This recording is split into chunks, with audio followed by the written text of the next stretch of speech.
மகிஷாசூரனை வதம் செய்த ஆதிபராசக்தி மீது கோபம் கொண்டு மகிஷாவின் தங்கை மகிஷி படைப்புக் கடவுளான பிரம்மாவை நோக்கி கடுமையான தவங்களை மேற்கொண்டு பல வரங்களை பெற்று தேவர்களையும் முனிவர்களையும் ரிஷிகளையும் துன்புறுத்தி வந்த நிலையில் திருமாலும் சிவபெருமானும் மகிஷாவை அழிக்க எண்ணினர். அப்போது விஷ்ணு பகவான் மோகினி ரூபம் எடுத்தார். 3 கண்கள் கொண்ட சிவன் மோகினியை திருமணம் செய்து கொண்டார். அவர்களுக்கு பிறந்த குழந்தைதான் ஐயப்பன். தெய்வ குணங்களை பெற்ற ஐயப்பனுக்கு மணி மாலை அணிவித்து இருவரும் அவரை காட்டில் விட்டு சென்றனர். இந்த நிலையில் கேரளாவின் மகாராஜாவாக விளங்கிய பந்தல மன்னன் ராஜசேகரனுக்கும் அவரது மனைவிக்கும் பல ஆண்டுகளாக குழந்தை இல்லாததால் குழந்தை வேண்டி சிவபெருமானை வழிபட்டு வந்தனர். அப்போது ஒரு நாள் பந்தல மன்னன் காட்டிற்கு சென்றபோது அங்கு ஓர் குழந்தையின் அழுகுரல் கேட்கவே குழந்தை இருக்கும் திசையை நோக்கி சென்ற அவர் அதனை தூக்கி கொண்டு அரண்மனைக்கு சென்றார். குழந்தையை கண்ட மகாராணி இது சிவன் நமக்கு காண்பித்த வழி என்று மகிழ்ச்சி கடலில் மூழ்கினார். மகிழ்ச்சியில் இருந்த இருவரும் அக்குழந்தையின் கழுத்தில் மணி இருந்ததால் மணிகண்டன் என்று பெயரிட்டனர். சில நாட்களில் மகாராணிக்கு மற்றொரு குழந்தையும் பிறந்தது. குருகுலத்திற்கு சென்று பல வித்தைகளை மணிகண்டன் பயின்று வந்த நிலையில் பட்டாபிஷேகம் நடத்தி தனது பதவியை புதல்வன் மணிகண்டனுக்கு வழங்கலாம் என்று மன்னன் முடிவு செய்தார். அப்போது மன்னனின் அமைச்சரவையில் இருந்த மந்திரி ஒருவர் மணிகண்டனுக்கு அப்பதவி செல்லக்கூடாது என்ற எண்ணம் கொண்டு தனது தந்திர செயல்களால் ராணியின் மனதை மாற்றிவிட்டார். மனம் மாறிய ராணி வயிற்று வலி ஏற்பட்டது போல் நடித்து புளிப்பால் குடித்தால் மட்டுமே இந்த வலி அகலும் என்று கூறவே தாய் மீது அதிக அன்பு கொண்ட மணிகண்டன் பந்தல மன்னன் எவ்வளவு கூறியும் கேட்காமல் காட்டிற்கு சென்று புளிப்பால் கொண்டு வர புறப்பட்டான். அப்படி புறப்படுகையில் மன்னன் ராஜசேகரன் தனது மகன் உண்பதற்காக ஒரு துண்டை விரித்து அதில் மணிகண்டனுக்கு பிடித்த நெய் பலகாரங்களையும் என்று இருக்க வேண்டும் என்பதற்காக 3 கண்கொண்ட தேங்காயும் அதனுள் விஷ்ணுவை குறிக்கும் விதமாக நெய்யையும் ஊற்றி இருமுடி கொடுத்து அனுப்பினார். இதைத்தான் இன்று நாம் சபரிமலைக்கு செல்வதற்கு முன்னர் இருமுடியாக கட்டிச் செல்கிறோம். இருமுடி கொண்டு காட்டிற்கு புறப்பட்ட மணிகண்டனை காட்டில் தடுத்து நிறுத்தினாள் அரக்கி மகிஷி. மணிகண்டனோ இறுதியில் அந்த மகிழ்ச்சியை வதம் செய்தார். மணிகண்டனின் கால்கள் மகிழ்ச்சி மேல் படவே மகிழ்ச்சி ஒரு அழகான பெண்ணாக மாறினாள். சாப விமோசனம் பெற்ற மகிழ்ச்சி நீங்களே என்னை மணந்து கொள்ளுங்கள் என்று மணிகண்டனிடம் கோரினார்.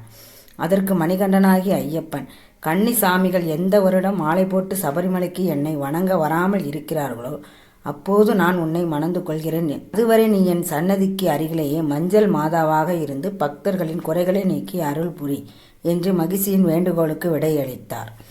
அது முதலே அரக்கியாக இருந்து அழகிய பெண்ணாக மாறிய மகிஷி நீலாவதி, மஞ்சள் மாதா, மாளிகை புறத்தம்மன் போன்ற பெயர்களில் ஐயப்பனின் பல தலங்களில் அருள் புரிந்து வருகிறார். புலிப்பாலுடன் புலியின் மேல் அமர்ந்து புலிப்படைகளுடன் கம்பீரமாக அரண்மனைக்கு திரும்பினார். அவரின் பாசத்தையும் வீரத்தையும் கண்டு தவறுகளை உணர்ந்த மந்திரியும் மகாராணியும் மணிகண்டனிடம் மன்னிப்பு கோரினர். மகன் மணிகண்டன் அவர்களை மன்னித்து தான் பூலோகத்திற்கு வந்த காரியம் நிறைவடைந்தது, இப்போது தேவலோகத்துக்கு செல்கிறேன் என்று கூற மன்னன் ராஜசேகரன் மனமுடைந்து போனார். பந்தல மன்னன் மணிகண்டனை நோக்கி நீங்கள் எங்களுடன் இருந்ததன் நினைவாக நான் ஒரு கோவில் கட்ட விரும்புகிறேன், அது எங்கு அமைய வேண்டும் என்று கூறுங்கள் என்று வேண்டினார். அப்போது ஐயப்பன் தனது அம்பை எடுத்து எய்தவே அது சரியாக சபரிமலையில் விழ ஐயப்பன் 18 படிகள் வைத்து கிழக்கு திசையில் தனக்கு ஒரு சன்னதியும் தனக்கு பக்கத்தில் மாளிகை புறத்தம்மன் சன்னதியையும் அமைக்குமாறு கூறி தேவலோகத்துக்கு சென்றார். அவரின் கட்டளைப்படியே மன்னனும் வெற்றிகரமாக 18 படிகள் வைத்து பிரம்மாண்டமாக கோயில் கட்டி முடித்தார். அதுவே நாம் இன்று வருடா வருடம் மாலை போட்டு ஐயப்பனை வழிபடும் சபரிமலை கோயிலாகும். ஒரு நாள் ஐயப்ப பக்தர் ஒருவரை சனி பகவான் அழிக்க செல்லுகையில் ஹரிகர சுதனாகிய ஐயப்பன் ஏன் என் பக்தரை இப்படி கொடுமை செய்கிறாய், கொஞ்சம் கருணை காட்டக்கூடாதா என்று கேட்டபோது சனி பகவான் எனக்கு ஏழை பணக்காரன் கடவுள் பக்தி மிக்கவன் என்று எந்த ஒரு பாகுபாடும் காண்பிக்க தெரியாது. ஏழரை சனி வரும் காலத்தில் பாரபட்சமின்றி உயிர்களை பறிப்பதே என் தலையாய வேலை என்றும் அதுவே என் தர்மம் என்றும் பதிலளித்தார்.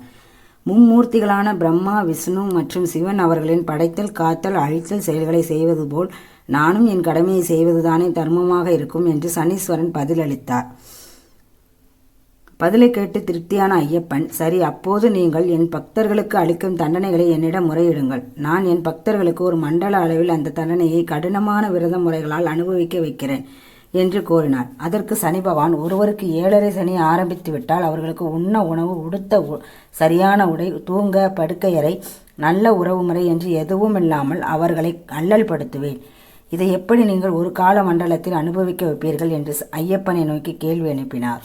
சனீஸ்வரனின் கேள்விக்கு பதில் அளித்த ஐயப்பன், கவலைப்படாதே, நான் என் பக்தர்களை ஒரு மண்டல கால அளவில் ஒருவேளை உணவு, ஆடம்பர படுக்கையின்றி வெறும் தரையில் உறங்குதல், தாம்பத்திய உறவு கொள்ளாமல் பிரம்மச்சாரியாக இருத்தல் என்று பல கட்டளைகளை விதித்து சாமியே சரணம் ஐயப்பா என்று உறக்க சொல்ல வைத்து கல்லும் மலையும் தாண்டிதான் செய்வன் என்று பதிலளித்து கருணை காட்டும்படி வரம் கேட்டார் ஐயப்பன். இந்த வேண்டுகோளை ஏற்ற சனி பகவான் அந்நாள் முதல் இந்நாள் வரை ஐயப்பா பக்தர்கள் மேல் தனது கொடூர பார்வையை காண்பிப்பதனை நிறுத்திவிட்டார். இந்த வரலாற்றின் காரணமாகவே நாம் ஐயப்பனுக்கு மாலை போட்டு ஐயப்பன் விதித்த கடினமான விரத முறைகளை பின்பற்றி ஹரிஹர சுதனாகி ஐயப்பனை வழிபடுகிறோம்.